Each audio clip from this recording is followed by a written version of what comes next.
अस्सलाम वालेकुम। Lecture 73 start करते हैं। भाई खामोश हो जाएं। लेक्चर 73 स्टार्ट करते हैं जी। कल ये क्वेश्चन हमने किया था, क्लोजिंग बैलेंस ही निकाले थे। इसको घर पे जाके कितने बच्चों ने दोबारा किया? इन बच्चों को कोई मसला आया? फिर भी मैं एक बार रिवाइज कर दूं क्विकली इसको, ठीक है? जल्दी से करते हैं इसको, जल्दी से रिवाइज करते हैं। सबसे पहले issuance of share capital, easy बात है। डिविडेंड दो तरह का होता है। असल में टाइम क्लासिफिकेशन है सिर्फ इसलिए कि कौन सा डिविडेंड हमने अपनी रिक्वायर्ड स्टेटमेंट ऑफ इक्विटी में रिकॉर्ड करना है। जिस साल में खड़े होंगे उस साल का फाइनल डिविडेंड कभी भी उस स्टेटमेंट ऑफ इक्विटी में नहीं आता। जैसे अगर आपको 2021 में खड़ा कर दे तो आपको 3 डिविडेंड दे दे फाइनल, 19, 20, 21, 20, 21 और 22 का फाइनल डिविडेंड दे दे। 19, 20, 21, 22, 23 4 फाइनल डिविडेंड दे दे और आपने 21 की स्टेटमेंट ऑफ इक्विटी बनानी हो तो कौन सा फाइनल डिविडेंड लेंगे? 21 का ना? 21 का नेवर। 21 के साल में 21 का फाइनल हो ही नहीं सकता। अच्छा, 21 के साल में 22 का फाइनल भी नहीं हो सकता। 21 के साल में 18 का फाइनल भी नहीं हो सकता। फाइनल डिविडेंड एक ही होता है ठीक है? 20 का फाइनल 21 में, 21 का फाइनल 22 में एंड सो ऑन, ठीक है? अगली बात आती है इंटरिम की। इंटरिम एक से ज्यादा बार भी कंपनीज दे सकती हैं और जिस साल का इंटरिम डिविडेंड होता है वो उसी साल में नजर आता है। तो ये क्लासिफिकेशन तो सिर्फ इसलिए जरूरी है। एक बार ये क्लासिफाई हो गया कि डिविडेंड ने रिकॉर्ड होना किस साल में है, तो उसके बाद डिविडेंड दो तरह का दे सकती हैं कंपनीज, ठीक है? या कैश डिविडेंड होगा जिसकी एंट्री है dividend debit, dividend payable credit, और डिविडेंड हो रिटेन्ड अर्निंग्स में डेबिट करते हैं। या फिर वो मुफ्त में शेयर्स बांटेंगे तो मुफ्त में शेयर्स बांटने की एंट्री होगी dividend debit share capital credit, और डिविडेंड डेबिट कहां होगा? रिटेन्ड अर्निंग्स में, ठीक है? ये बात करने के बाद हमने ये सवाल शुरू किया था, बेसिक सा सवाल था, ठीक है? इस बेसिक से सवाल के अंदर ये बात मैं दोबारा करूंगा, बाकी तो हो गई थी, ठीक है? अच्छा जी, इस बेसिक से सवाल के अंदर स्टार्ट बिजनेस 1 जनवरी 17 को हो रहा था। रिक्वायर्ड थी चेंज इन इक्विटी 18 की, लेकिन मैंने के सवाल में 17 की भी बना दी थी क्योंकि जिंदगी में पहली बार आप बना रहे थे। हालांकि 18 में आपको ओपनिंग डायरेक्ट निकाल लेना चाहिए था। बहरहाल 17 के साल में 50 रुपए के कैपिटल से बिजनेस शुरू किया गया और 30 का प्रॉफिट इन्होंने 17 में कमाया था। तो शेयर कैपिटल का ओपनिंग 50 और रिटेन्ड अर्निंग्स का ओपनिंग 30, ये हमारी ओपनिंग पोजीशन थी। अब 18 के साल का की चेंज इन इक्विटी बनानी है हमने, तो 18 के साल में 18 का प्रॉफिट आता है फाइनल जो होता है, ठीक है? 18 के साल में 17 का फाइनल डिविडेंड आता है और 18 के साल में 18 का इंटरिम भी आता है। अच्छा, फाइनल डिविडेंड है या इंटरिम है, कैश भी हो सकता है, सिर्फ बोनस भी हो सकता है, कैश और बोनस दोनों भी हो सकते हैं। जब डिविडेंड अनाउंस किया जाता है तो किसी भी तरह से अनाउंस किया जा सकता है। सिर्फ कैश दे दें, सिर्फ बोनस डिविडेंड दे दें, कैश बोनस दोनों मिलाकर दे दें, मर्जी है, ठीक है? बहरहाल ये याद रखना है, 18 के साल की चेंज इन इक्विटी बना रहे हो तो डिविडेंड फाइनल वाला कौन सा आएगा? 17 का। और अगर 18 के साल की चेंज इन इक्विटी बना रहे हो तो इंटरिम कौन से साल का आएगा? 18 का ही, ठीक हो गया? ये बात हो गई। अब फेस वैल्यू उन्होंने कहा था जी 10 है पर शेयर। प्रॉफिट आफ्टर टैक्स 18 का 45 मिलियन है। ये 45 मिलियन यहां पर लिख दिया। कल अगर नहीं भी लिखा था तेजी में जाते हुए तो बहरहाल ये आना था, ठीक है ना? आता ही है। अच्छा, अब क्या हुआ जी? 18 के मार्च में final dividend of 17 is announced. क्यों? 17 में फाइनल होता नहीं है ना प्रॉफिट, तो जब फाइनल हुआ होगा तो उनको देखकर डायरेक्टर्स ने अनाउंस करना है पिछले साल जो प्रॉफिट कमाया था उसमें से डिविडेंड दे दो। अब वो फाइनल कब हुआ है? 18 में। तो 17 में जाकर हम नहीं इसको अनाउंस कर सकते, ये 18 में ही अनाउंस होगा। 18 की ही फाइनेंशियल स्टेटमेंट में रिकॉर्ड होगा। उन प्रॉफिट्स में से बंटवारा हो रहा है, उन प्रॉफिट्स को देख के बंटवारा हो रहा है, यूं कह लें उन प्रॉफिट्स में से क्या रिटेन अर्निंग से बांट रहे होते हैं, उससे पुराने प्रॉफिट्स, तो प्रॉफिट्स को देखते हुए बांटा जा रहा होता है, ठीक है? डिविडेंड, ठीक है? तो मार्च 18 में फाइनल डिविडेंड ऑफ 17 अनाउंस हुआ 15%, ठीक है? मैंने आपको कहा था डिविडेंड की परसेंटेज को हमेशा किस पे लगाना है? लेटेस्ट शेयर कैपिटल के बैलेंस पे। तो 50 का शेयर कैपिटल का बैलेंस आ रहा था और 15% ऑफ 50 हमने कैश डिविडेंड बांट दिया। एंट्री क्या बनी? एंट्री क्या? डिविडेंड एंट्री, वो डिविडेंड से बोला करो, dividend debit, dividend payable credit. और डिविडेंड डेबिट कहां होता है? रिटेन्ड अर्निंग्स कौन से आइटम्स हैं? इक्विटी के आइटम्स में से एक आइटम है और इक्विटी के सारे आइटम्स की नेचर क्या है? क्रेडिट। तो अगर उसको डेबिट करना है तो क्या मतलब? माइनस। तो dividend debit, dividend payable credit, cash dividend की एंट्री है। डिविडेंड डेबिट कहां होता है? रिटेन अर्निंग्स में। तो 7.5 से डिविडेंड हुआ डेबिट रिटेन अर्निंग्स में से और डिविडेंड पेएबल बैलेंस शीट में लायबिलिटीज में क्रेडिट हो गया। दूसरा इंपैक्ट यहां नजर नहीं आया। आगे बढ़े, उन्होंने कहा, और फिर सितंबर में जाके शेयर होल्डर्स ने कहा ये 6-7 महीने में बड़ा प्रॉफिट कमा लिया आपने, 6 महीने के अकाउंट्स हमने देखे थे, इसमें से भी कुछ डिविडेंड दे दें, हमारे किचन चलना है इसी के ऊपर, हमने तो यही इन्वेस्टमेंट की हुई है। तो उन्होंने कहा ठीक है, थोड़ा सा और डिविडेंड बांट दिया उन्होंने, ठीक है? कुछ कैश और कुछ बोनस। उसूल आज भी वही, परसेंटेज ऑफ डिविडेंड किस पे लगेगी? शेयर कैपिटल के लेटेस्ट, वो लेटेस्ट अभी भी 50 ही है, ठीक है? वो लेटेस्ट अभी भी 50 ही है। तो पहले कैश की एंट्री कर ली, ठीक है? क्या है जी? 50 इंटू 4% 2। कैश डिविडेंड की एंट्री बोलो, एंट्री बोलो, एंट्री बोलो। डिविडेंड बार बार बोलनी है एंट्री, सभी याद। Dividend debit, dividend payable credit. और डिविडेंड डेबिट कहां होगा? रिटेन्ड अर्निंग्स में। डिविडेंड डेबिट और डिविडेंड पेएबल लायबिलिटीज में क्रेडिट। यहां नजर नहीं आया। दूसरा बोनस, बोनस सर्फ एक्सेल नहीं है, ये बोनस है जी। Dividend debit, share capital credit. Dividend debit हुआ रिटेन्ड अर्निंग्स में, और शेयर कैपिटल भी इसी चेंज इन इक्विटी के अंदर नजर आ रहा है, वो क्रेडिट हो गया, मतलब बढ़ गया। तो ये डिविडेंड आपको दोनों जगह नजर आ गया। ठीक है, एक सवाल पिछली क्लास में तो ये बताना भूल गया, चलो कल बता दूंगा। जहन में आ सकता है कि अगर यही बोनस हम ऊपर लिख देते 50 तो ना रहता, फिर 50 जमा 3 ना हो जाता अगले में। तो भाई एक बात याद रखना, सेम डेट पर, वैसे एहतियातन कह रहा हूं कि उसूल ये बना लो कि अगर सेम डेट पर कैश और बोनस दोनों डिविडेंड हो ना, तो पहले हमेशा कैश की एंट्री कर लिया करना। ठीक है। अच्छा, अगर पहले कोई बोनस लिख भी देना तो शेयर कैपिटल के बैलेंस को मत बदलना, क्योंकि ये नहीं होता कि जो आज शेयर खरीदने आए, ये क्या कहें हम उसको, ये पकड़ो मुफ्त शेयर्स और साथ ये इन शेयर्स पे डिविडेंड भी ले लो। ऐसे नहीं होता। डिविडेंड तो मिलता है जब लोग इन्वेस्टमेंट करते हैं, शेयर कैपिटल खरीद कर रखते हैं, कुछ अर्सा वो बिजनेस होता है, उसमें प्रॉफिट, तभी जाकर डिविडेंड मिल रहा होता है ना। तो बहरहाल इस बहस को छोड़ो, फिलहाल उसूली तौर पर एक बात लिख लो, इधर स्टार लगाकर, इन दो के साथ ना ऐसे स्टार लगा लो। ये तो क्या है, एहतियातन मैंने काम ही वही कर दिया जिससे आप सही रह जाएंगे। ठीक है ना। लेकिन अगर कभी सेम डेट पर ये दोनों डिविडेंड आ जाएं तो आपने हमेशा पहले कौन सा डिविडेंड दे देना है? Cash dividend. ठीक है, तो लिख लो अपने पास, लिख लो, सेम डेट पर कैश और बोनस डिविडेंड आए तो पहले कैश डिविडेंड की एंट्री कर लेना, इससे गलती नहीं होगी। और बाकी उसूल की बात यह है कि जिस दिन मुफ्त में शेयर्स दे रहे हैं, साथ ही उन शेयर्स पे डिविडेंड नहीं दिया जाता, वो फिर अगली बार जब डिविडेंड बांटेंगे तो वो शेयर होल्डर्स होंगे तो फिर डिविडेंड उनको मिलेगा। अभी तो शेयर होल्डर्स बनने जा रहे हैं, इसी दिन थोड़ा ही है, इसी दिन थोड़ा ही है कि मतलब आप जो है वो साथ डिविडेंड भी देते हैं, ऐसा होता नहीं है। ठीक है ना। बहरहाल ये बहस को छोड़े, बस इतनी बात लिख लें अपने पास पर्चा पास करने के लिए। तो क्या कैश और बोनस डिविडेंड अगर सेम डेट पर आ जाएं तो पहले कैश डिविडेंड की एंट्री कर लेना, फिर बोनस की। ठीक है, इससे गलती होगी नहीं। शक में तो पड़ जाते ना, अगर पहले लिख देते उसको 3 को ऊपर लिख देते गड़बड़ हो जानी थी। ठीक है ना। लेकिन हमने शक को पक्का ही दूर कर दिया, हम हमेशा पहले कैश डिविडेंड की एंट्री कर देंगे सेम डेट के ऊपर, ना इधर आएगा शेयर कैपिटल, ना बजेगी बांसुरी। ठीक है, ओके। तुमने शकूर लिखा नहीं? लिखा है, देखूं आके। नलतर वाला सवाल सही हो गया था तुम्हारा? सही हो गया था। वैसे मैंने सारा डिस्कस कर दिया था, तुम लोगों ने क्या तीर मारा, कल सारा सवाल डिस्कस। अच्छा जी, यहां तक को मसला। उसके बाद अगली चीज आई थी राइट इशू। ये जरा तेजी में हुई थी बात एंड पे, इसको थोड़ा सा और एक बार देख लें तसल्ली से, क्योंकि स्टेटमेंट ऑफ इक्विटी बस इतनी है। आज मैंने पूरा लेक्चर अदर कंप्रीहेंसिव इनकम और उसके कॉन्सेप्ट पे लगा दिया है। ठीक है। और उसके बाद मैंने जो 3 चज के सवाल है ना किताब में, एक प्रैक्टिस क्वेश्चन 2 और 2 ही पास पेपर जो आए हैं किताब के अंदर मौजूद है, एक आधा जो रिसेंट होगा वो बाद में आपको दिखा दूंगा। ठीक है। तो 2 ही पास पेपर, अभी रिसेंट वाला थोड़ा सा मिक्स हुआ है किसी और टॉपिक के साथ, तो जब वो टॉपिक कर लेंगे तो वो तब फिर वो डिस्कस कर लेंगे। ठीक है। पास पेपर के 2 सवाल आप इंशाल्लाह आज करके आएंगे, 60-70% भी हो जाए तो काफी है। बाकी तो कल मैंने वो दोनों करवाने हैं, प्रैक्टिस सेट भी करवाना है, लेकिन करके आप आएंगे। और जाहिर सी बात है, ये साकिब भाई और आमिर भाई बाहर खड़े होकर होमवर्क चेक करेंगे, अगर नहीं करेंगे तो ये लोग बेंच पे खड़े रहेंगे। ओके। और कल तो ये 3-4 भी जो होंगे ना, आसपास वालों को भी बता देना, छुट्टी वालों को भी बता देना कि कोई होमवर्क किए बगैर कल क्लास में ना आए। ठीक है ना। तो ये तीनों सवाल अटेम्प्ट हुए होंगे किताब कॉपी के ऊपर आपके, मैं इंशाल्लाह आपको बिठाऊंगा क्लास में, करवाऊंगा मैं खुद इंशाल्लाह वो तीनों सवाल भी। ठीक है। लेकिन आप इंशाल्लाह कर लेंगे, उम्मीद है 60-70%। बताऊंगा होमवर्क की बारी तो आए। ऐसे वैसे लिख लो होमवर्क, मैं बाद में भूल ही ना जाऊंगा, एंड पे जरा जल्दी पड़ जाती है मुझे, है अदनान साहब की छाती भी पड़ जाती है। तो देखो प्रैक्टिस सेट 2, प्रैक्टिस सेट 2, अभी सवाल दिखाऊंगा भी उम्मीद है एंड पे। ये देखो ये सवाल है, पास पेपर 1 और 2 दो ही है। पास पेपर प्रैक्टिस सेट 2, पास पेपर 1, पास पेपर 1 है गालिबन वेडनेसडे लिमिट कुछ इस तरह से है, और पास पेपर 2 है एस्ट्राजेनेका कुछ इस तरह से, हाँ वैक्सीन का नाम जी। तो प्रैक्टिस सेट 1 और पास पेपर 1 और 2 ये तीनों सवाल आपने करना है। चलिए वापस आए जी। 2 लिखा भी 2 है, फिर भी पूछ रहा है, और पास पेपर 1 और 2 है। अच्छा ये सुने राइट इशू, मैंने कहा था राइट इशू कहते हैं एग्जिस्टिंग शेयर होल्डर्स को नए शेयर्स इशू करना। ठीक है। एग्जिस्टिंग शेयर होल्डर्स को जब नए शेयर्स इशू किए जाते हैं तो फिर इस चीज का ख्याल रखा जाता है कि जो एग्जिस्टिंग शेयर होल्डिंग है परसेंटेज ओनरशिप की वो ना बदले, इसलिए इसको प्रोपोर्शनेट बेसिस पर किया जाता है। क्या मतलब कुछ इस तरह का अरेंजमेंट होता है, आज वो अंग्रेजी मैंने ओपन कर दिया है। 1 न्यू शेयर मिलेगा फॉर एवरी 5 हेल्ड, जिसके पास 5 शेयर्स उसको 1 नया, जिसके पास 10 शेयर्स उसको 2 नए। आप जिन 2 बंदों के पास 10-10 शेयर्स थे उनको 2-2 इशू करेंगे तो उन दोनों के पास 12-12 हो जाएंगे, उनकी शेयर होल्डिंग में कोई फर्क नहीं मरेगा। 10 शेयर्स थे वो दोनों के 50-50% था, दोनों को 2-2 इशू कर दिए तो टोटल 24 हो गए, तो 12-12 फिर 50% ही है। ये बात समझ आई है? ठीक है, नहीं समझ आई ये बात ही समझ आई।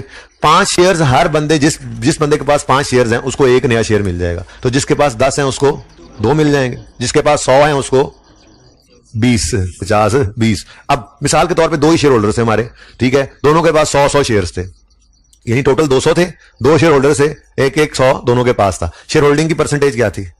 50-50 ओनर थे ना, 200 शेयर टोटल, एक के पास 100 दूसरे के पास 100, 50-50। आपने 20-20 दोनों को दिए, 120 240 टोटल हो गए, 240 120 एक के पास, 120 दूसरे। शेयर होल्डिंग हिली नहीं, 50-50 है। अगर 40 के 40 को एक ले जाता तो एक के पास 140 हो जाते, दूसरे के पास 100 हो जाते, तो वो कहता मैं तो कंट्रोल करने लग गया हूं भाई, अब मैं तो कंट्रोलिंग इंटरेस्ट हो गया हूं, मेरा तो कंट्रोलिंग इंटरेस्ट। बात एक कर रहा हूं, तो कोशिश ये की जाती है, ऑप्शन ये दिया जाता है, ठीक है, कि जो शेयर्स लेना चाहे एग्जिस्टिंग शेयर होल्डिंग ना ले तो वो राइट इशू किया जाता है। राइट इशू इसलिए इस तरह से लिखा होता है अक्सर, 1 न्यू शेयर फॉर एवरी 5। तो 2 वाले को 5 जिसके पास है उसको 1, जिसके पास 10 है उसको 2, जिसके पास 20 है उसको 4, जिसके पास 50 है उसको 10। कैसे निकलेगा? जितने शेयर्स पड़े होंगे ना, 50 शेयर्स हैं जी, डिवाइडेड बाय 5 करो, हर 5 वाले को 1, तो टोटल कितने बने? 10। जैसे हर 5 वाले को 1, तो ये तो बहुत को पॉइंट्स में आ जाएगा, ठीक है ना, छोड़ो। अच्छा, मिसाल के तौर पे 20 शेयर्स किसी के पास थे, हमने कहा हर 5 वाले को 1, तो जो 20 शेयर्स लेके आएगा उसको 4 नए शेयर्स मिलेंगे। हर 5 वाले को 1, तो 100 शेयर जिसके पास होंगे डिवाइड बाय 5, हर 5 वाले को 1, 20। तो इसी को तो 20% लिखा हुआ था, 100 वाले को 20% में लिख देते हैं, ठीक है ना। तो ये क्या है? 1/5। अब ये कभी भी ऐसे नहीं करना पर्चे में। मैं ये बताना चाह रहा था कि जब ऐसे लिखा हो ना, 1 फॉर एवरी 5 हेल्ड, या 2 for every 5 held, 5 for every 2 held, कुछ भी हो सकता है, कोई भी परसेंटेज हो सकती है, ठीक है। आपने कभी भी इस फ्रैक्शन को यूज नहीं करना। जब कभी सवाल के अंदर इस तरह से लिखा भी हो ना, तो आपने क्या करना है, 1 फॉर एवरी 5 है, 1/5 इंटू 100 इज इक्वल टू, बस फिर हम रिलैक्स हो जाएंगे। कुछ सवालों के अंदर शायद होमवर्क में तो आज नहीं होंगे, क्वेश्चन बैंक के सवाल हैं, वो आपको कल होमवर्क में दूंगा मैं, ताकि फिर कोई मसला हो तो उनको डिस्कस कर लूं, ठीक है।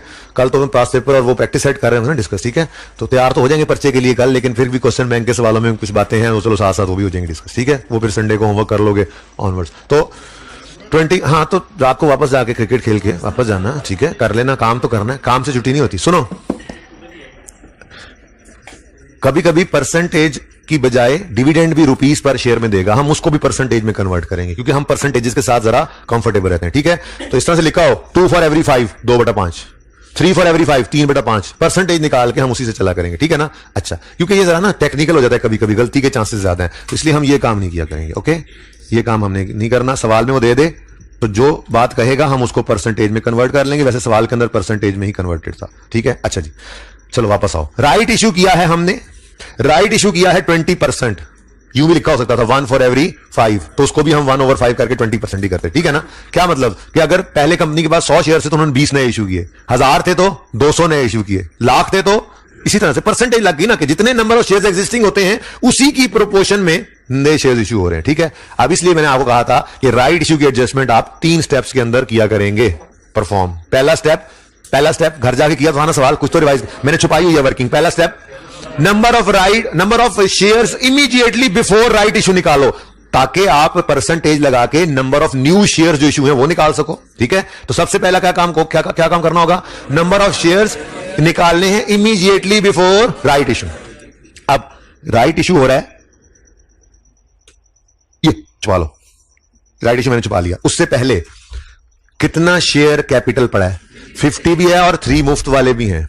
ये 53 मिलियन शेयर्स हैं, 53 मिलियन शेयर्स नहीं है, ऊपर देखो रुपीज इन मिलियन, ये है रुपीज इन, ये शेयर कैपिटल इन रुपीज है। मुझे चाहिए नंबर ऑफ शेयर्स, लेकिन बेटा नंबर ऑफ शेयर्स निकालना कोई मसला नहीं है। क्यों? आपको फेस वैल्यू गिवन होती है, शेयर कैपिटल में पहले दिन सिखाया था, ये यहां पे करके, कहीं यहां पे करके, ये कि शेयर कैपिटल के अकाउंट में फेस वैल्यू से ना 1 रुपया ऊपर ना 1 रुपया नीचे। इसका मतलब शेयर कैपिटल के अकाउंट के अंदर तो फेस वैल्यू ही पड़ी है। अगर रुपीज में पड़ी है तो डिवाइड करो फेस वैल्यू से, नंबर ऑफ शेयर्स निकल आएंगे, ठीक है। अगर 53 मिलियन है, सवाल में फेस वैल्यू 10 कहे तो डिवाइड बाय 10 करोगे, शेयर्स आ जाएंगे।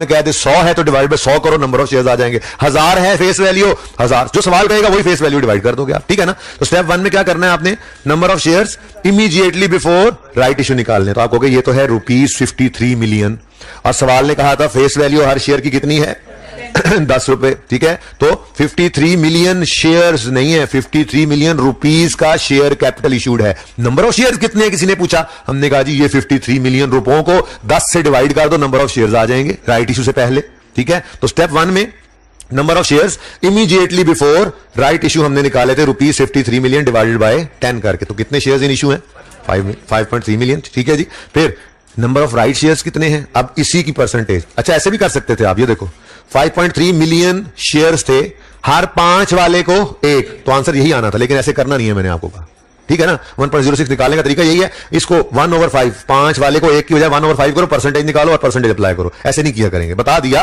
लेकिन करना नहीं है, ठीक है जी। तो number of right shares 1.06 million. और फिर तीसरा स्टेप तो आपका फेवरेट था, जनरल एंट्री। इसमें cash, debit, share capital, share premium. मैंने कहा था पहला स्टेप क्वांटिटी लिख लिया करो। फिर कितने का शेयर बेचा, उन्होंने कहा जी 13 का, तो कैश तो आया ₹13, लेकिन शेयर कैपिटल में जाएगा 10, तो बाकी 3 फिर शेयर प्रीमियम। अब ये एंट्री हुई कैश डेबिट, दिमाग में शेयर कैपिटल क्रेडिट बढ़ गया, शेयर कैपिटल क्रेडिट 10.6 से, और शेयर प्रीमियम भी क्रेडिट बढ़ गया। सारी चीजें क्रेडिट नेचर की हैं, क्रेडिट का मतलब बढ़ रही हैं, नए शेयर्स इश्यू है ना, उन्होंने घर से पैसा लाए हैं, शेयर कैपिटल भी घर से लाए हैं, शेयर प्रीमियम भी घर से लाए हैं, तो ये पैसा बढ़ा है बिजनेस में, ठीक है। तो cash debit, share capital credit, share premium credit, ये राइट इशू हो गया। घर पे सवाल किया था, ये वाला सवाल घर किया था तो उन्होंने हाँ क्यों नहीं किया था, मेरी शक्ल भी बता रही तुमने नहीं किया, याद नहीं रहा था, अब बैठे हो मुंह उठा के बोंगे। नहीं कैसे समझ आ रही है, मुझे नहीं लग रहा तुम्हें समझ आ रही, नहीं मेरे साथ नहीं आ रही। नेक्स्ट, नहीं झूठ नहीं बोलता वो, उसको आ रही होगी यार समझ, झूठ नहीं बोल, ऐसे ना कहा करो यार, इल्जाम नहीं, ऐसे गलत नहीं, सही गलत बात होती है, ऐसे नहीं कह देना चाहिए किसी को झूठ बोल रहा था।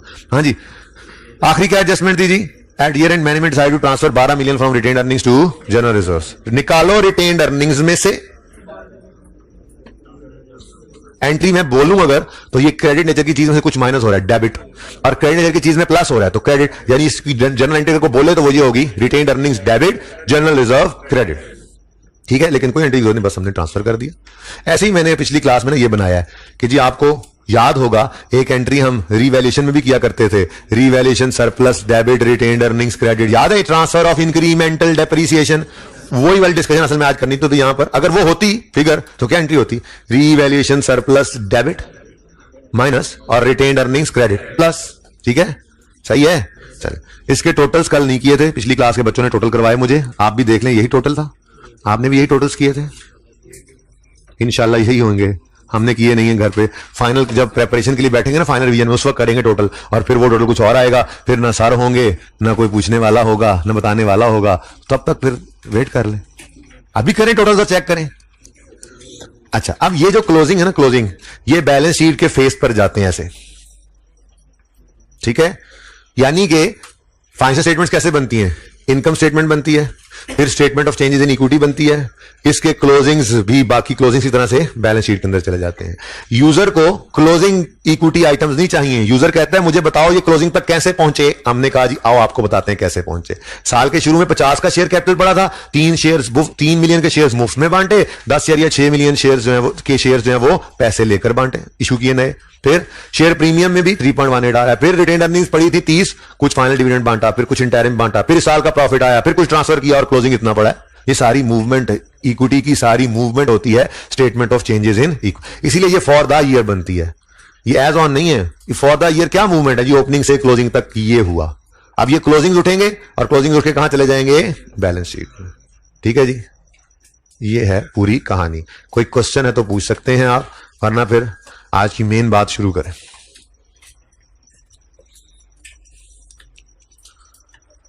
अल्लाह अकबर।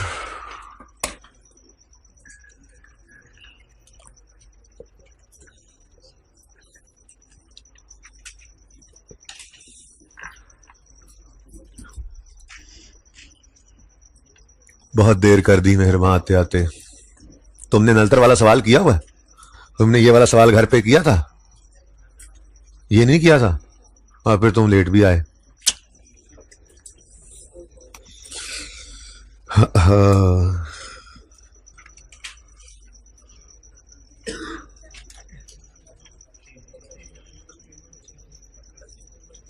क्या भटकड़ाई एंड पे को बोलता है ना, मुझे सुनाई देता है। अच्छा, इंसान मना करो, मैं कुछ कहता नहीं हूं। ये याद है मैं याद कराता हूं, रीवैल्यूएशन का पहला लेक्चर है, आपका लेक्चर नंबर 11 है। जिस दिन आपने 11 नंबर, आज आप 70 से ऊपर चले गए तो भूल गए 11वां लेक्चर। जिस दिन रीवैल्यूएशन शुरू करनी थी, 11वां नहीं होगा तो थोड़ा सा आगे होगा, ठीक है, ये 11वां दूसरों का है, सॉरी। आपके तो बीच पहले बेसिक्स के भी 13 लेक्चर थे ना, तो 13 के, तो ये को 20 से ऊपर के लेक्चर्स हैं, 20 और 30 के दरमियान वाले लेक्चर्स में ये लेक्चर आपका आया होगा, ठीक है। ये पोस्ट वालों का 11वां लेक्चर है। अच्छा जी, उनको बेसिक्स नहीं ना कराई थी मैंने।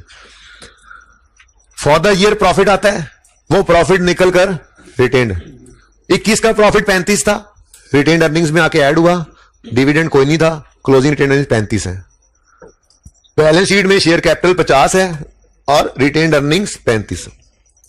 अगले साल ये ओपनिंग बन गए, 22 का प्रॉफिट आया 42 रुपए, ये डिविडेंड कोई नहीं बांटा, इकट्ठे करी जा रहे हैं पैसे, बांट कोई नहीं रहे, 77 हो गया। ये 77 क्लोजिंग कहां चला गया, बैलेंस शीट में नजर आ रहा है 77, ठीक है ना। तो ये बेसिकली हम लेजर की बजाय अब स्टेटमेंट फॉर्म में बना रहे हैं, यही तो कर रहे थे। ओपनिंग कैपिटल प्लस फ्रेश कोई इशू हुआ तो वो क्रेडिट हो रहा है, कोई अभी रीपरचेज तो हमने सीखा नहीं, यहां पे देख लेंगे, ठीक है। बहरहाल ये क्रेडिट, फिलहाल ये डेबिट नहीं होता समझे, ठीक है। फिर रिटेन्ड अर्निंग्स ओपनिंग आ रहा था, प्रॉफिट इसमें ऐड हो रहा था, डिविडेंड माइनस हो रहे थे, कोई और भी ट्रांसफर और रीजन सरप्लस डेबिट रिटेन वो भी यहीं पर ही आता है। तो बस ये लेजर्स की बजाय हमने क्या कर दिया इसको स्टेटमेंट फॉर्म में, और स्टेटमेंट फॉर्म का क्लोजिंग उठ के यहीं पर ही गया है, जैसे ये क्लोजिंग जा रहे थे, ठीक है। ये बात समझे हो। तो ये जो आपके सामने है ना, ये sale less cost of sale, GP less expense assume किया था उस दिन, ठीक है। ये मुकम्मल कहानी नहीं है, ठीक है। हम प्रॉफिट एंड लॉस अकाउंट सिर्फ नहीं बनाते, हम बनाया करते हैं स्टेटमेंट ऑफ कंप्रीहेंसिव इनकम। क्या बनाते हैं जी, statement of comprehensive income. Statement of comprehensive income के दो पार्ट्स होते हैं, एक प्रॉफिट एंड लॉस अकाउंट, यहां तक जो बनाना सीखा हुआ था, और दूसरी होती है अदर कंप्रीहेंसिव इनकम। फॉर्मेट दिखाता हूं, टेंशन लो, पिछली क्लास में बड़ी मेहनत से बनाया, ठीक है, आपको दिखाता हूं अभी। प्रॉफिट एंड लॉस अकाउंट में रियलाइज्ड प्रॉफिट्स जाते हैं और अदर कंप्रीहेंसिव इनकम में अनरियलाइज्ड प्रॉफिट्स जाते हैं, ठीक है। कैसा फॉर्मेट दिखता है इसका बताता हूं मैं, तस्वीरें बाद में खींचना, ठीक है। ये ऐसा दिखता है, कोई चीज में लिखी नहीं, कोई चीज लिखी नहीं हुई, कोई चीज। ये देखें क्या है जी, आज नाम क्या है इसका, नाम क्या है इसका, स्टेटमेंट ऑफ कंप्रीहेंसिव इनकम, ठीक है। स्टेटमेंट ऑफ, उसको छोड़ो, वो देखते हैं स्टेप बाय स्टेप ही है, ठीक है। स्टेटमेंट प्रॉफिट एंड लॉस से ही चीजें निकलकर रिटेन्ड अर्निंग्स में गई थी ना, बस वो कॉलमनर फॉर्म में, अगली बात बाद में देखते हैं जी। सेल इतनी है, लेस कॉस्ट ऑफ सेल इतनी है, यहां पे आ गया GP. Add other income less selling expense, admin expense, finance cost, other expense, आ गया profit before tax, less tax expense, ये आ गया प्रॉफिट आफ्टर टैक्स। कुछ अज्यूम कर लेंगे फिगर, इसलिए जगह खाली छोड़ी हुई, ठीक है। वो जो आपने बचपन में इनकम स्टेटमेंट बनाई थी ना, वो ऐसी थी, sale less cost of sale, उसमें भी डिटेल यहीं पर, ठीक है। फिर GP add other income less expense, सारे जान के एक्सपेंस फेस पर ही सफे पे पहुंच जाए, डेट पे पहुंच जाए। IS 1 इसकी इजाजत नहीं देता, IS 1 कहता है बस मैक्सिमम ये आइटम्स है, आपने जो भी करना है इनकम एक्सपेंसेस को इन्हीं में ही क्लासिफाई करना है। Sales less cost of sale, GP cost of sale की वर्किंग है, नोट्स में करो। जैसे वो जिस दिन नोट बनाना सिखाया था तो आपको बताया था हर चीज के नोट्स बन रहे होते हैं।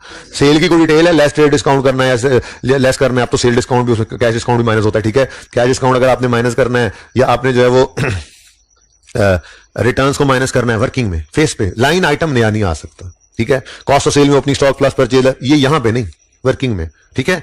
सेलिंग एक्सपेंस में ढेर सारे एक्सपेंसेस हैं, वर्किंग नोट्स में जाएं, नोट्स में जाकर डिटेल दें, इसमें क्या कुछ पड़ा है, इसमें डेप्रिसिएशन है जी, इसमें रेंट है जी, इसमें जी सैलरीज है, इसमें जी इलेक्ट्रिसिटी है, यहां पर नहीं लिख सकते आप अलग अलग, ठीक है। और एक्सपेंसेस को आपने इन्हीं के अंदर ही क्लब करना है। जैसे आपकी फैक्ट्री है, अब उसका बिजली का बिल कॉस्ट ऑफ सेल में जाना चाहिए, उसकी बिल्डिंग की डेप्शन कॉस्ट ऑफ सेल में जानी चाहिए, आपके हेड ऑफिस का बिजली का बिल एडमिन में आना चाहिए, सेल शोरूम का बिजली का बिल सेलिंग एक्सपेंस में।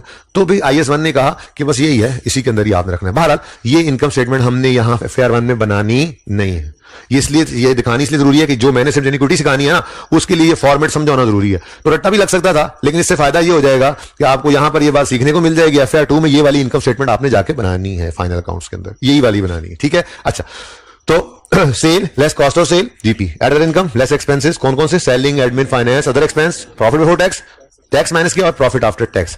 ये सेल से लेकर पैट तक को कहते हैं प्रॉफिट एंड लॉस, अकाउंटेंट इसको इनसाइड प्रॉफिट एंड लॉस भी कहते हैं। प्रॉफिट आफ्टर टैक्स के बाद अदर कंप्रीहेंसिव इनकम है, जिसमें FAR 1 के लेवल पर सिर्फ एक ही चीज आ सकती है, और वो है रीवैल्यूएशन सरप्लस या लॉस ड्यूरिंग द ईयर, जो अरोज होता है या खत्म होता है, ठीक है। इसके अलावा FAR 2 में जाके यहां पे 2-3 चीजें और आ जाएंगी, FAR 1 में सिर्फ यही चीज है, ओके। इसके अलावा कोई दूसरी चीज नहीं आ सकती। ये अनरियलाइज्ड प्रॉफिट था, याद है, अनरियलाइज। उस दिन ना जान चुराई थी, असल में उस दिन ये बात की नहीं जा सकती ना, क्योंकि स्टैंडर्ड इक्विटी आज बन रही है, पूरी आज समझ आनी है, ठीक है। तो उस दिन मैंने कहा था लो जी गेन आ गया, asset debit profit and loss, पहले दिन पहली एंट्री। और मैंने कहा था नहीं प्रॉफिट एंड लॉस में नहीं इसको डेबिट करना, प्रॉफिट एंड लॉस में नहीं, क्योंकि ये रियलाइज नहीं है। हमने प्रॉफिट एंड लॉस को काटा था और काट के मुझे अच्छी तरह याद है हमने रीवैल्यूएशन सरप्लस लिख लिया था। तो मैंने कहा था इसको इक्विटी में रखेंगे, ठीक है, सही है। तो भाई मैं आज भी उस बात पे कायम हूं, रीवैल्यूएशन सरप्लस को प्रॉफिट एंड लॉस में तो आज भी प्रेजेंट नहीं किया। प्रॉफिट एंड लॉस तो यहां पे खत्म हो जाता है। ये क्या है? अदर कंप्रीहेंसिव इनकम, ठीक है। अब पूरी साइंस समझनी है आपने। मिसाल के तौर पे कोई फिगर अज्यूम करें जी, प्रॉफिट की कोई फिगर अज्यूम करें, इतनी छोटी छोटी फिगरें पर कम से कम 158 तो होता, 158, ठीक है।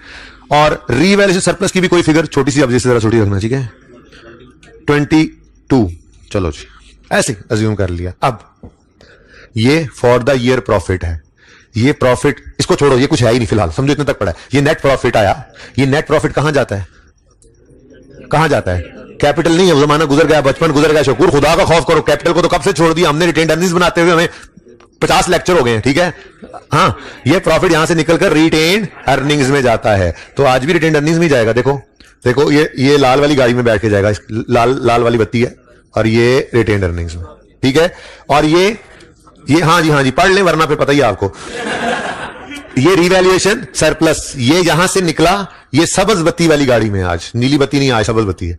और ये यहां पे रुकेगा, वार्डन खड़ा होगा, एक एक्सीडेंट नहीं होता, ठीक है ना, वो बारी बारी गुजर जाएंगे, ठीक है। और ये जाकर रिवैल्यूएशन सरप्लस में पार्क हो जाएगा। अब इसके दो तरीके हैं, ठीक है। या तो हम क्या करें, या तो हम यूं लिखें कि जी पैट 2021 का ये अज्यूम कर लें, अज्यूम किया ना मैं, 2021 का ये बना रहे हैं हम इक्विटी, ठीक है ना। तो पैट ऑफ 2021 कितना है जी? 158 रिटेन्ड अर्निंग्स में पार्क हो गया।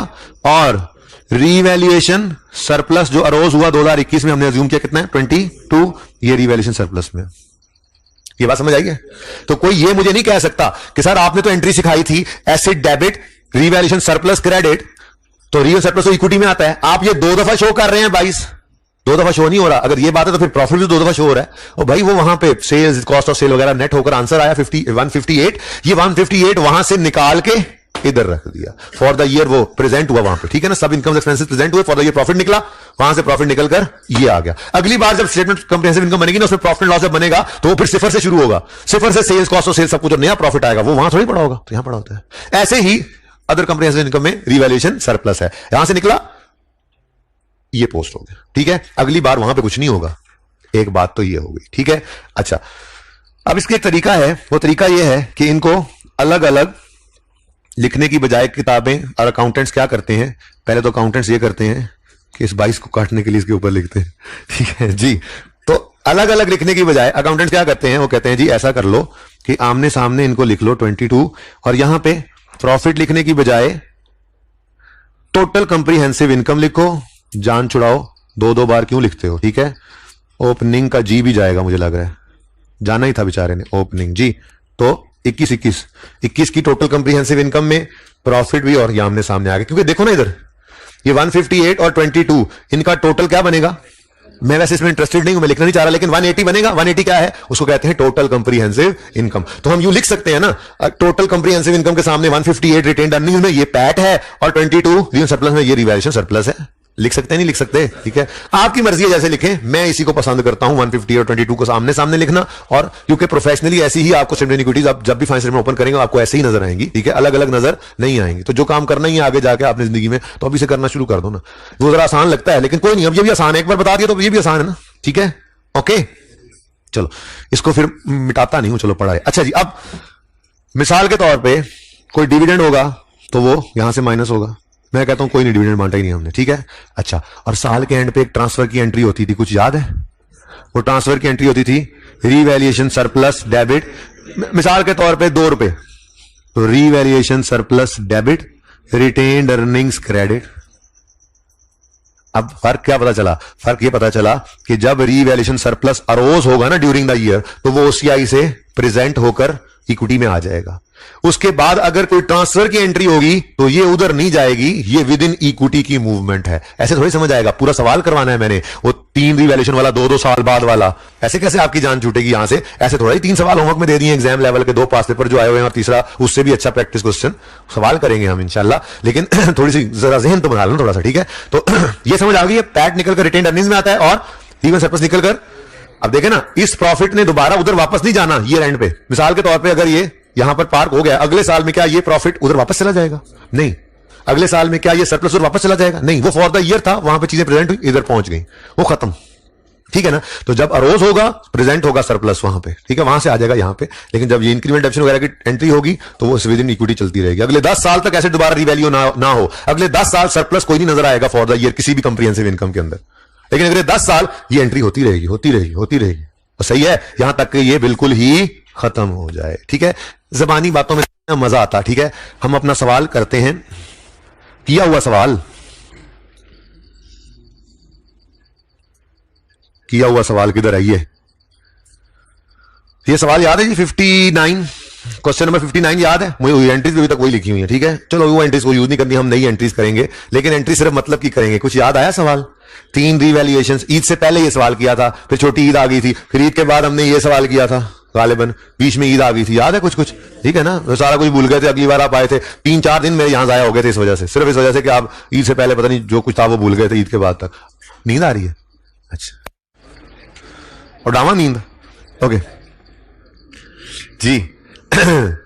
एसेट खरीदा यकम जनवरी 12,500 का, यूजफुल लाइफ 20 साल, यकम जनवरी 14 को जाकर ये रिवैल्यू होना है। अच्छा, मैं 14, 15, 16, 17, 18, बस ये 5 साल, ये 14 और 15 इसको रहने दो, 16 नहीं, किसने खरीदा है? 12 और 13 रहने दो, उसकी जरूरत नहीं है, वो सिंपल बात है। जिस दिन से रिवैल्यू शुरू होनी है ना, उस दिन से ऑनवर्ड बात करूंगा। ठीक है, तो वर्किंग तो बहरहाल कर लेते हैं। कॉस्ट है 500 यकम जनवरी 12 पे, लाइफ है 20 साल, 2 साल की इकट्ठी डेप्शन एक्यूमुलेटेड माइनस की, और बुक वैल्यू होगी 31 दिसंबर 13 पे। यहां तक मैंने लाइन लगा दी कि जी ये वर्किंग भी आपके पास हुई पड़ी है। मैंने स्टूडेंट्स को कहा कि अगर किसी के पास तस्वीर है उस दिन लेक्चर की, तो एक बच्चे ने मुझे तस्वीर भेज भी दी। ठीक है, और वो उस तरफ जो बोर्ड की उस तरफ मैंने जब एंट्रीज की थी ये 3 रिवैल्यूएशन वाले सवाल में, तो रिवैल्यूएशन वाले साल में 4 एंट्रीज आती थी, पहली ट्रांसफर की, फिर रिवैल्यूएशन की, फिर डेप्रिसिएशन की 2 एंट्री, और जिस साल रिवैल्यूएशन नहीं होती थी तो पहली 2 एंट्रीज नहीं होती थी, डेप्रिसिएशन की होती थी। वो वाली वो बच्चे ने तस्वीर भेज भी दी थी मुझे। ठीक है, जरा पॉज करना, मैं ढूंढता हूं वहां से।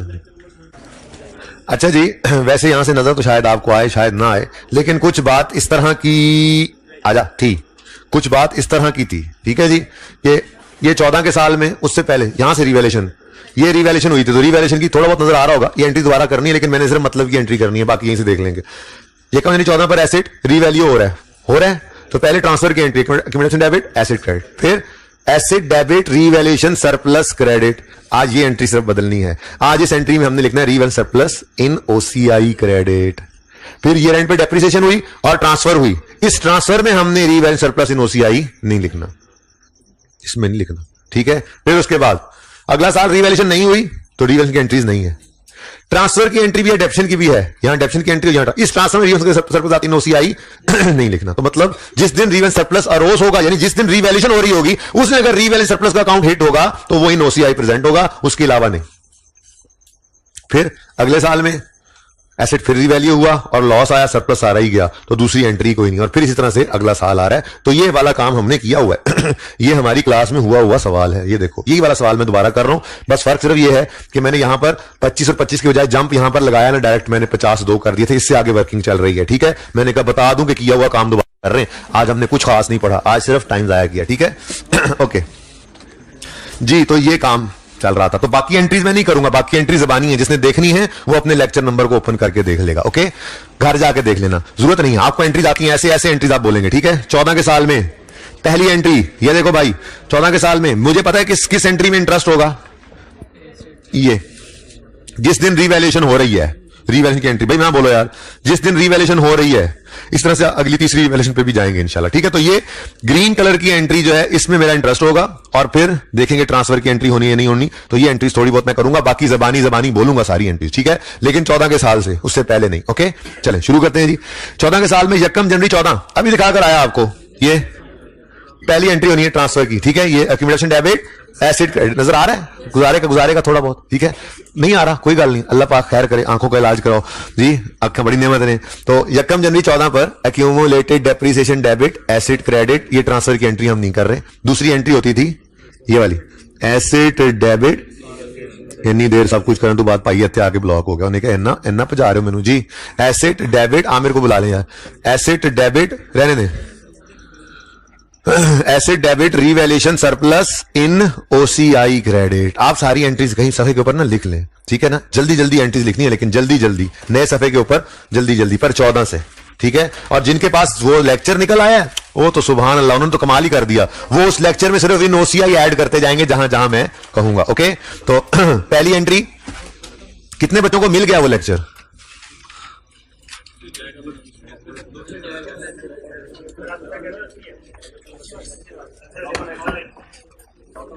अच्छा करो, लेकिन टाइम इतना नहीं है, जल्दी कर दे फिर।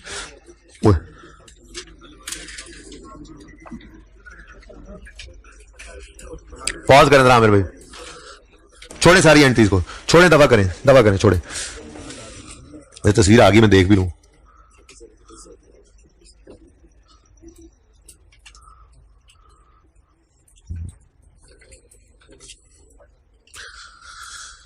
पॉज करें यार, ये अच्छी है तस्वीर। अच्छा जी, कल मैं तस्वीर ले आऊंगा आप लोगों के लिए, अगर देखने से जरूरत नहीं पड़नी क्लास के एंड तक। ओके जी, एंट्री बनी एसेट डेबिट रीवैल्यूएशन सरप्लस, ये दूसरी एंट्री है, तीसरी एंट्री है, इस साल की दूसरी एंट्री है, ठीक है जी। तो asset debit revaluation surplus credit, पहली एंट्री आपने जबानी करनी, तो पहली एंट्री क्या हुई? Accumulated depreciation debit asset credit. कोई भी एंट्री ना करे, कोई एंट्री ना लिखे, बस सिर्फ देखें, अगले 15-20 मिनट सिर्फ देखें सुकून से, तस्वीरें खींच लेना जी। 14 के साल में साल के पहले दिन रीवैल्यूएशन हो रही है, सबकी तवज्जो इधर, कोई अब नीचे नहीं देखेगा, कोई कुछ नहीं लिखेगा। ओके, 14 के साल में पहले दिन रीवैल्यूएशन हो रही है। यकम जनवरी 14 को एसिड ने रीवैल्यू होना था, एक लाइन खाली छोड़ी, रीवैल्यूड अमाउंट लिखी, सरप्लस आ गया। अब इस दिन पहली एंट्री यहां नजर नहीं आती, तो एंट्री होती थी accumulated absent debit asset credit. दूसरी entry asset debit revaluation surplus in OCI credit. ये आज की नई बात है कि आपने जो एंट्री आज तक सीखी थी ना, वो एंट्री ये थी, ये एसिड डेबिट और रीवैल्यूएशन सरप्लस क्रेडिट, ठीक है जी। आज हमने इसमें एक नई चीज ऐड की, इन ओसीआई, ठीक है। कितनी अमाउंट है जी? 350। अभी अपने फॉर्मेट में डालेंगे ना इनको। ओके, उसके बाद ये रेंड आया 31 दिसंबर 2014, तीसरी एंट्री हो रही है depreciation expense debit accumulated depreciation credit, मैं इसमें इंटरेस्टेड नहीं हूं। चौथी एंट्री है 19 रुपए की, बोलो एंट्री क्या है? रीवैल्यूएशन सरप्लस डेबिट, ये वाली एंट्री भी मैं कर रहा हूं, ये वाली एंट्री रीवैल्यूएशन सरप्लस डेबिट और रिटेन्ड अर्निंग्स। इस रीवैल्यूएशन सरप्लस के साथ आपने इन ओसीआई नहीं लिखना, ठीक है जी। ये दो एंट्रीज करें तो हमारा साल पूरा हो जाता है, ठीक है। ये पहली एंट्री किस दिन की हमने? यकम जनवरी 2000, ठीक है, ये वाली एंट्री। और दूसरी एंट्री हमने किस दिन की जी? 31 दिसंबर 2014, ठीक हो गया। अब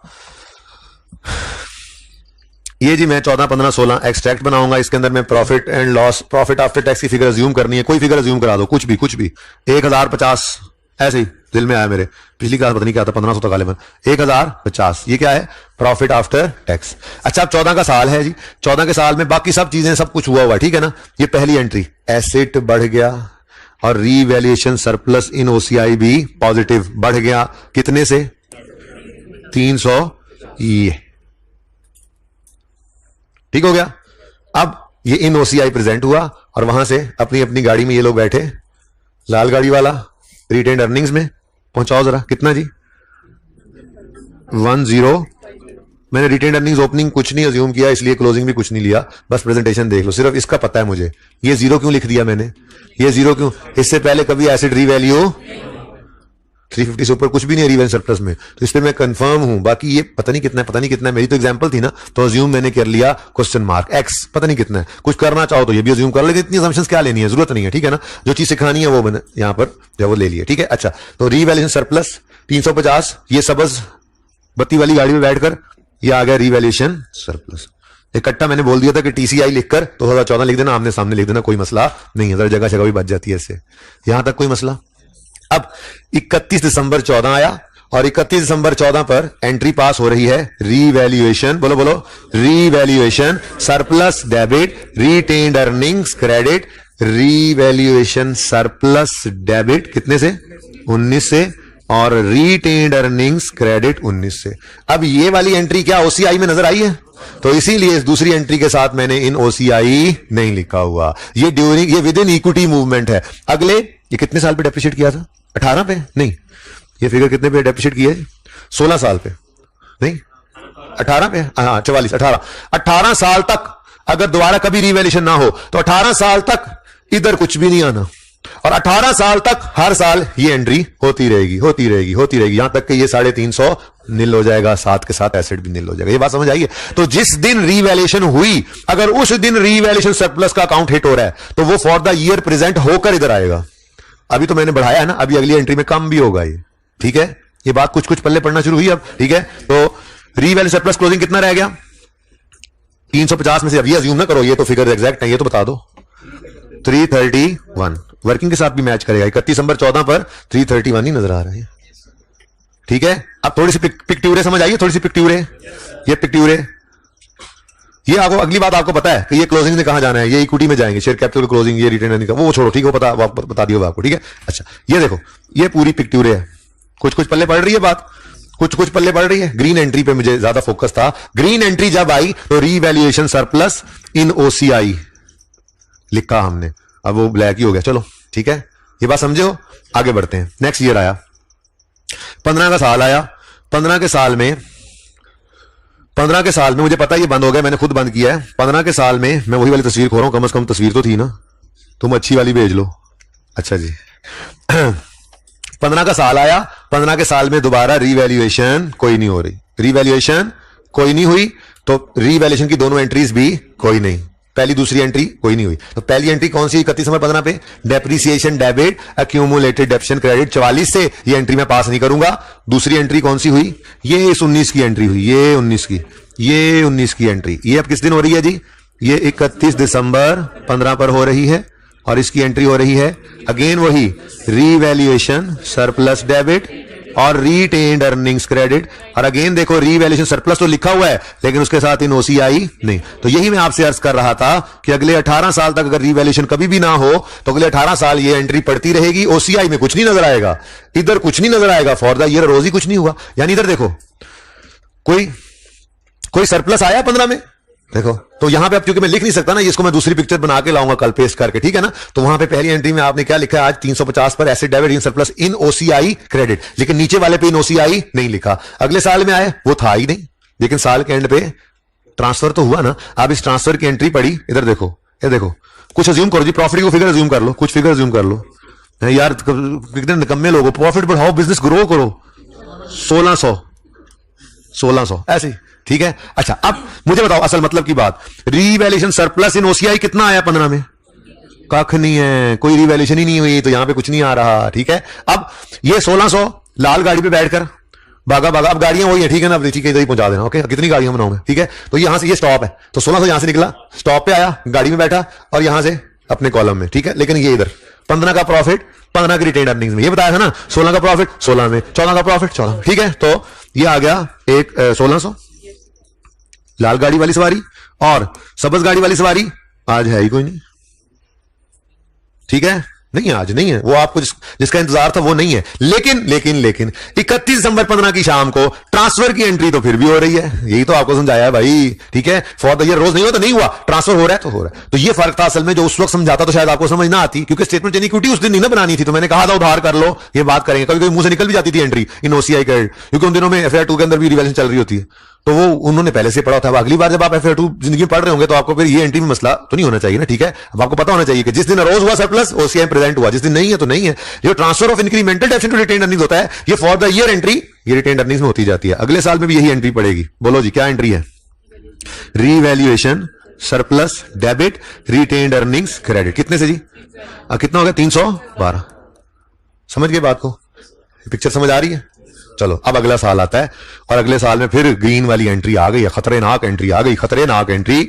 16 में फिर एसिड रीवैल्यू हो रहा है, तो पहले अक्यूमुलेटेड डेप्शन डेबिट एसिड ट्रांसफर की एंट्री मैं नहीं कर रहा, ठीक है, सही है। दूसरी एंट्री, ओ रीवैल्यूएशन सरप्लस हुआ डेबिट, रीवैल्यूएशन सरप्लस अगर रीवैल्यूएशन के दिन हिट हो जाए माफी नहीं है, माफी मुश्किल इन ओसीआई, ठीक है। उसके बाद profit and loss account debit हुआ था इस एंट्री में, ये कितने से हुआ था जी? 400, ये 312, और प्रॉफिट एंड लॉस में 150, और एसेट 450, 462, सॉरी, ठीक है, सही है।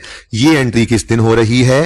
ये एंट्री हो रही है यकम जनवरी 16 पर, जिस दिन रीवैल्यूएशन हुई है। अब देखो ये भाई साहब जो है ना, ये अगर ग्रीन यूज करना है तो इसने लाल ने काला हो जाना है जी। रीवैल्यूएशन सरप्लस डेबिट रीवैल्यूएशन के दिन हुआ तो ओसीआई में प्रेजेंट होगा। डेबिट है तो क्या हुआ? माइनस हो जाएगा, रिवर्स हो रहा है तो लॉस हो जाएगा। मसला क्या है? कोई मसला नहीं है, मसला तो है ही नहीं। ये एंट्री पोस्ट करते हैं जी, एंट्री पोस्ट करें। तो यहां को प्रॉफिट तो ज्यूम कराते 16 का, कोई प्रॉफिट है 1725, अच्छा जी 1701 का 25 का, दो आवाजें पहुंची, ठीक है जी। ऐसी कोई प्रॉफिट भी हो सकता है, अज्यूम किया भाई, मैंने ये अज्यूम किया, ठीक है। अच्छा अब एंट्री होने लगी जी, revaluation surplus in OCI debit, credit नहीं हो रहा, डेबिट, लॉस है एक तरह से 312 फॉर द ईयर आया तो यहां प्रेजेंट हुआ लेकिन negative. Profit and loss account debit, O A वाला नहीं, ए वाला जी, ये 150 है ना, ये प्रॉफिट एंड लॉस में जाता था, लॉस चला गया। आप कहोगे ये माइनस होकर निकला होगा ना, ये सब कुछ तो किया हुआ उसने, मैं तो सिखा रहा हूं आपको, ठीक है। तो revaluation surplus in OCI debit, profit and loss account debit, और एसेट क्रेडिट, कहानी खत्म। चलो आ जाओ भी स्टॉप पे, आ जाओ भी स्टॉप पे, आ जाओ भी, आ जाओ भी, आ जाओ स्टॉप पे, आ जाओ, आ जाओ भी लाल गाड़ी वाली सवारी, बैठकर रिटेन्ड अर्निंग्स में, और ये 16 की रिटेन्ड अर्निंग्स में पहुंच जाएगी, ठीक है। तो कितना जी? 1725, ठीक है। और तो और सबस गाड़ी वाली सवारी ने आज गुस्सा कर लिया, नाराज हो गई, बैठ के गाड़ी में आई, अपने घर से सामान उठाया और चलो जी। लॉस है ना, अगर प्रॉफिट आए तो अर्निंग्स को बढ़ाता है, ये अर्निंग्स को बढ़ाता है, सरप्लस भी बढ़ गया था। लॉस आता तो वो बचपन याद करो, अगर लॉस आ जाए opening capital plus net profit less drawing करते हो ना, लॉस आ जाए तो opening capital less net profit, net loss, ठीक है ना। तो लॉस आए तो कैपिटल को कम करता है, रिटेन अर्निंग को कम कर देता है, तो रिटेन अर्निंग नहीं कम हुई, इधर गया, लॉस नहीं आया इधर, लेकिन ये रीवैल्यूएशन पर लॉस आ गया, तो कोई मसला नहीं, वो प्रेजेंट करके आया था ना, 312 आया। यही तो कह रहे हैं हम कि अब यहां वो नहीं रहे, क्या वो अब नहीं रहे, ठीक है। कुछ समझ आने ज्यादा बेहतर हुई। अच्छा अब इसीलिए तो ईयर एंड के ऊपर आकर आप एंट्री करते थे। याद फरमाएं, ये कौन सी एंट्री है? ये 16 वाले साल की दूसरी एंट्री है। पहली एंट्री 88 की मैंने नहीं करवाई, ठीक है। दूसरी एंट्री ये पढ़ी है, मैंने आपको प्रेजेंट की दूसरी एंट्री, ये revaluation surplus debit, profit and loss debit, और एसेट क्रेडिट, ठीक है। तीसरी एंट्री बोलो डेप्रीसिएशन, तीसरी एंट्री ना बोलो, एंट्री बोलो, तीसरी entry depreciation expense debit, accumulated option credit 16 से मैं नहीं कर रहा, हो गई एंट्री। लेकिन इसकी एंट्री हम किया ही नहीं करते थे। ये प्लस मिट गया, मैं मिटा रहा था ना पिछली क्लास में चीजें आपके लिए जी। तो ये +9 की एंट्री हम नहीं किया करते थे, ये याद करो, नहीं किया करते थे। लॉस वाले साल में एंट्री, इसकी आज लॉजिक भी सुनो, फिर क्या याद करोगे, कल सुनाऊंगा, दूसरों को भी अभी सुनानी थी। वैसे घर जाके सोचना, कल असल दूसरी क्लास में नहीं सुनाई। ये 150 जो इधर पड़ा है लॉस, और जो डेप्रीसिएशन शॉर्ट होगी वो भी इधर ही होगी। जो जब दोनों ही इनसाइड प्रॉफिट लॉस पड़े हो तो एक को बढ़ा के एक को कम करना, हम कहते थे छोड़ो, ये कल इंशाल्लाह बात करूंगा, दूसरी क्लास में ये बात नहीं हो सकी, ठीक है ना, ये भूल गया था मैं। ओके, बहरहाल लॉस वाले साल में इतना याद है, हम एंट्री +9 की नहीं करते थे, बस वो वर्किंग इसलिए जरूरी करते थे क्योंकि वो प्रूव किया था, वो ना करे तो एंड पे गेन लॉस गलत निकल आता है, ठीक है ना। सारी बातें आपको भूली हुई हैं, जब आखिरी महीने में बैठेंगे दोबारा रिवाइज करेंगे तो सब इंशाल्लाह याद आ जाएगा, भूला कुछ भी नहीं है। अच्छा जी आगे बढ़ते हैं। मेरा दिल तो अब ये हो रहा है कि तुम्हारा दिल गार्डन हो रहा है, अच्छा गार्डन टाउन हो रहा है। मेरा तो दिल ये हो रहा है कि मैं ना ये अगली दोनों जो, इसको और उधर ले जाओ यार, बस अब इसने क्या करना है, अब इसका जो मकसद था वो तो पूरा हो गया। पिक्टूरे बाल ले लेना, वहीं पे पड़ा, कहां जा रहा है। मैं असल में ये कह रहा हूं कि मैं ना इसको आगे ले जाऊं अगर, क्योंकि ये आपकी एक पिक्चर में ना फिर सामने आए ना तो फिर चस नहीं आती ना, चस मीन्स मजा। ओके जी, अल्लाह करे इधर, ओह कॉपिंग ही हो गया। अब हमने कौन सा साल रहेगा, 17 और 18 दो रहते हैं। चलो मैं ये यहां पे कर दूं जरा, ठीक है। चलो जी, मिटाने का काम शुरू हुआ चाहता है। चलें जी, आप छोड़ें, आप जरा अगले साल की वर्किंग को जरा देखें जरा, शाबाश, देखें अगले साल की वर्किंग देखें, जल्दी करें।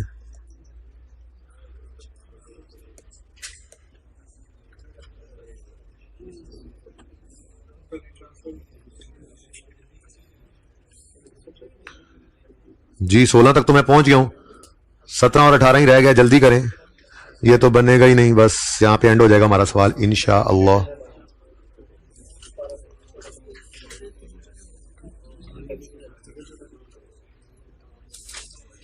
लो भाई तैयार है, तैयार है, तैयार है, तैयार है, तैयार है, तू भी जा भाई। अच्छा जी, अब अगले 5 मिनट में अगले 2 साल हो जाने हैं, क्योंकि अब हमें अप्रोच समझ आ गया। अप्रोच 31 दिसंबर 17 में कुछ भी नहीं हुआ भाई, पर डेप्रिसिएशन तो होगी ना।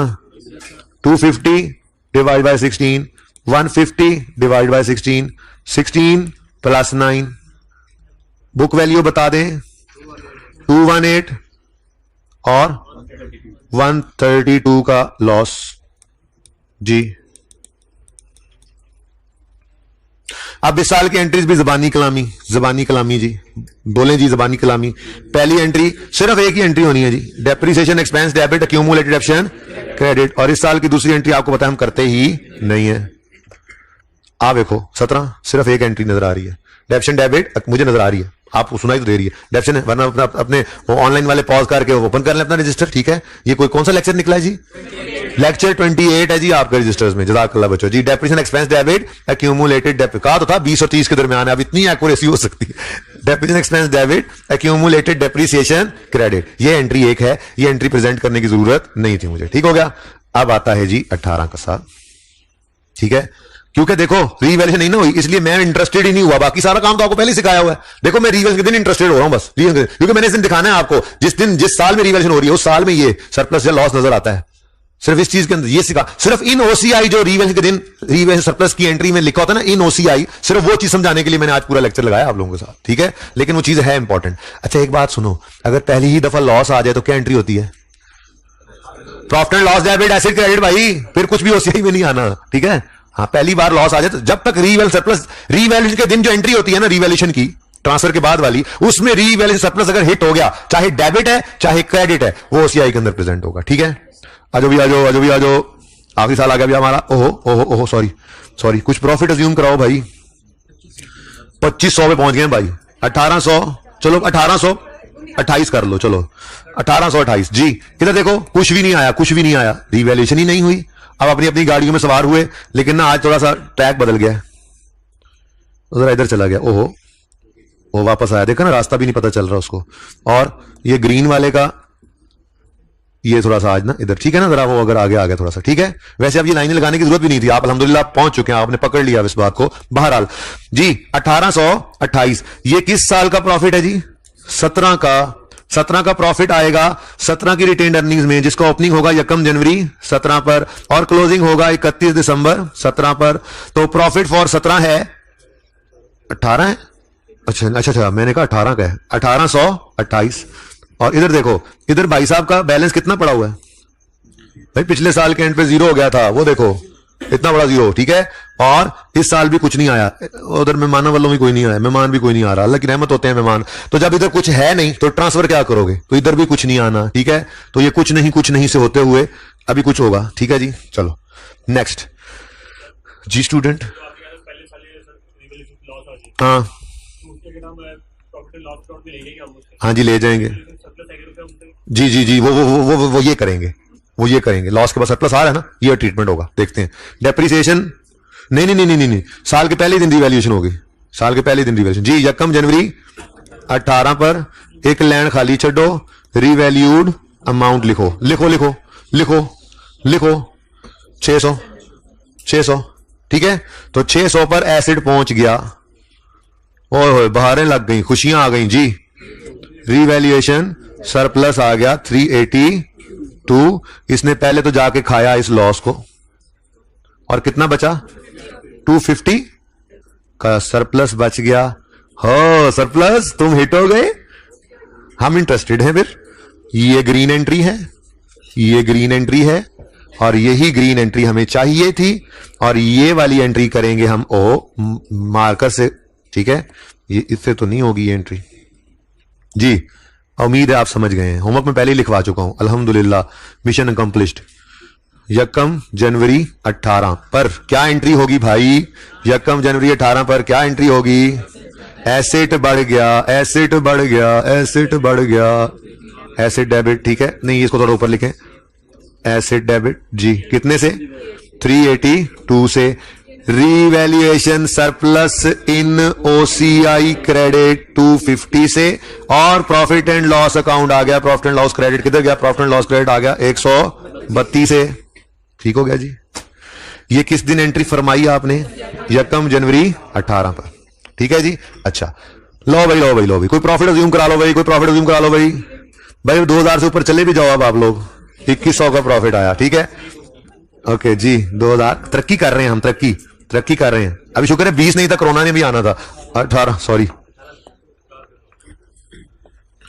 अच्छा जी 18 ही है, ये नहीं भी हो रहा तो 18 ही है, हो गया, लो भाई 2100 का प्रॉफिट आया, और ये एंट्री देखो कितनी खूबसूरत एंट्री है यार, चेक करो, ओए होए होए, ऐसे debit revaluation surplus in OCI 250 से क्रेडिट, और प्रॉफिट एंड लॉस अकाउंट 132 से क्रेडिट, ओह ये लाल सी होना है, ओके, वो reversal of loss profit and loss में चला गया पॉजिटिव साइन के साथ, वो भी गया होगा, ठीक है। अब कहानी मुकम्मल है, अब कहानी मुकम्मल है, लो भाई अपनी गाड़ी में बैठो भाई, चलो भाई, चलो भाई, चलो भाई, आ जाओ भाई, आ जाओ भाई, 18 वाले प्रॉफिट कितने हैं, 18 वाले प्रॉफिट हैं 2100, और surplus arose during the year कितना है 250।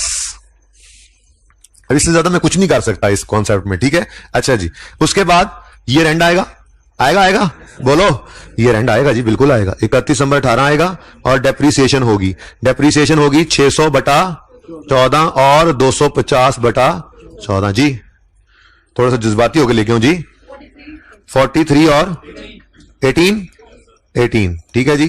बुक वैल्यू जी 557 और 232, ठीक है। अब ये 43, अब भाई देखो 18 के साल की पहली एंट्री हमने नहीं करनी, कौन सी, अक्यूमुलेटेड, यहां नजर भी नहीं आ रही है, ये तस्वीर में आया भी नहीं, accumulated depreciation debit acid transfer की एंट्री हमने नहीं करनी थी, दूसरी एंट्री हमने कर ली, ये acid debit, revaluation surplus in OCI credit और प्रॉफिट एंड लॉस क्रेडिट, ये दूसरी एंट्री आ गई इस साल की। तीसरी एंट्री हम फिर नहीं करेंगे, depreciation expense debit accumulation credit, मैं इंटरेस्टेड नहीं इस एंट्री में, करनी है अगर सवाल मांग ले तो मैं तो सिर्फ आपको मतलब की जी। चौथी एंट्री रीवैल्यूएशन सरप्लस डेबिट, तो 31 दिसंबर 18 पर आपने ये वाली एंट्री पास करवाई मेरे से, रीवैल्यूएशन सरप्लस, अब इसके साथ ओसीआई नहीं लिखना, कितने से जी 18 से। उम्मीद तो है कि आप काफी अफाका हो गया होगा, तो आखिरी साल की आखिरी वाली एंट्री क्या होगी जी, 18 रुपए से रीवैल्यूएशन सरप्लस डेबिट और रिटेन्ड अर्निंग्स क्रेडिट, और ये कितना बच गया 232।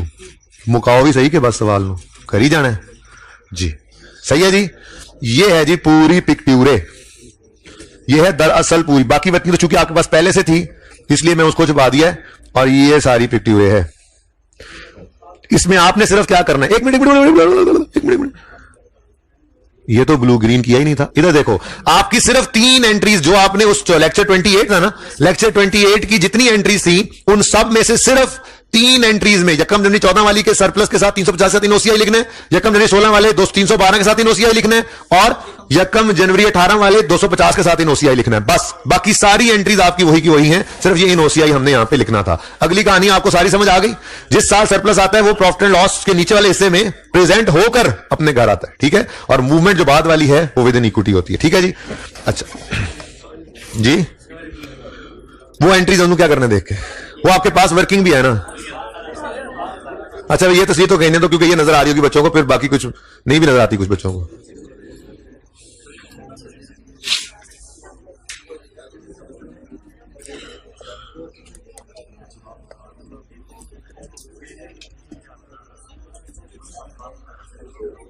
चलें जी अब आगे, अब ये क्या नजर आएगा यार, वो वर्किंग वैसे हुई है आपके पास, उसकी जरूरत ही नहीं थी आप करने, आपको एंट्रीज भी करने की जरूरत नहीं, सिर्फ अपनी एंट्रीज में आपने उधर इन ओसीआई लिखना है, 2 जगह पे 3 जगह पे, बस अल्लाह खैर सल्लाह, असल चीज तो सिर्फ ये थी मतलब की। अच्छा जी आप देखें जरा होमवर्क को, शक्ल होमवर्क की शक्ल देखें,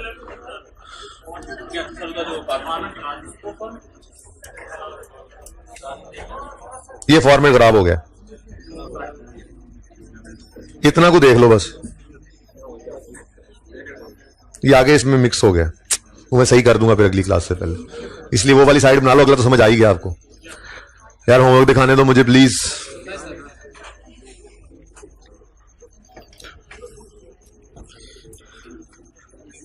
statement of changes in equity के चैप्टर में नजर डालें तो ये एक प्रैक्टिस क्वेश्चन 2 है, मूनलाइट पाकिस्तान। इसमें एक आधी एडजस्टमेंट आपको तंग करेगी, बाकी रीवैल्यूएशन भी है, राइट इशू भी है, प्रॉफिट्स भी गिवन है, डिविडेंड्स की बारिश हुई पड़ी है, और स्टेटमेंट ऑफ इक्विटी बनानी है आपने, सिर्फ 1 साल की बनाना जो मांगा हुआ है। उसके बाद पास पेपर है वेडनेसडे लिमिटेड, डिविडेंड्स की बारिश भी है और राइट इशू भी है और रीवैल्यूएशन भी है। 7 नंबर का, स्प्रिंग 19 में आया, ऑटम 19 में आया था।